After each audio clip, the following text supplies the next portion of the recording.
Makanya ada satu riwayat dalam riwayat Muslim, ketika kemudian ada orang tua, anak dihisap oleh Allah, maka orang tuanya itu hisapnya lama karena banyak dosanya dan banyak kemaksiatannya.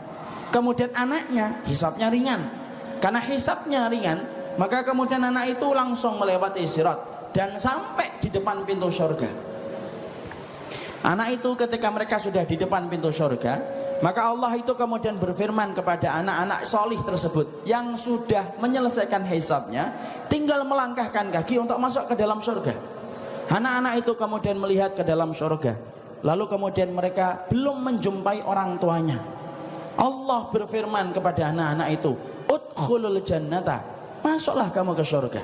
Anak-anak itu kemudian menjawab, hatta nara aba'ana wa ummahatana.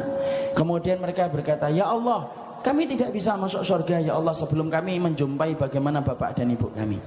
Allah ulang kembali perintahnya kepada anak-anak yang sudah di depan pintu surga, udkhulul jannah, masuklah kamu ke dalam surga. Kemudian anak-anak itu kembali berkata, lam nadkhulil jannah hatta nara aba'ana wa ummahatana. Ya Allah, kami kemudian tidak bisa masuk surga ya Allah sampai kami menjumpai dulu bapak dan ibu kami.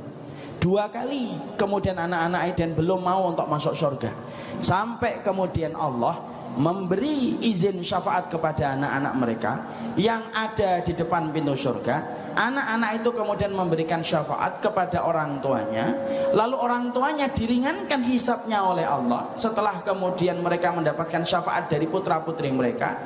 Lalu mereka diringankan dan diselesaikan hisabnya sampai bertemu dengan anak-anak mereka di depan pintu surga. Sampai ketika sudah bertemu dengan orang tuanya dan anaknya, Allah kemudian mengulang perintahnya yang ketiga, udkhulul jannata antum wa aba'ukum, masuklah kamu ke dalam surga, nih kamu bersama dengan orang tuamu. Lalu anak-anak itu menggenggam orang tuanya, lalu kemudian mereka memasuki surga bareng-bareng dan akhirnya mendapatkan surga. Insya Allah. Itulah syafaat. Kalau kita mendapati Pak, anak-anak kita taat kepada Allah dan Rasulnya, menunggu kita bukan di depan pintu mall, tetapi mereka akan menunggu kita di depan pintu surga. Lalu kemudian menarik tangan kita untuk menuju kepada surga. Kemudian ternyata mendapati anaknya solih dan taat kepada Allah, iri saya. Kenapa? Karena separuh perjalanan akhirat orang tuanya sudah ditanggung sama anaknya yang solih, dan sesungguhnya anak yang solih itu mampu memberikan syafaat bagi orang tuanya. Anak bapak hafal Al-Quran, senyum Pak, sesungguhnya sebagian dari urusan akhirat bapak sudah akan dibantu sama anaknya. Anak bapak kemudian setiap mendengar adzan kemudian datang ke masjid. Anak bapak kemudian taat kepada Allah, senyum ibu,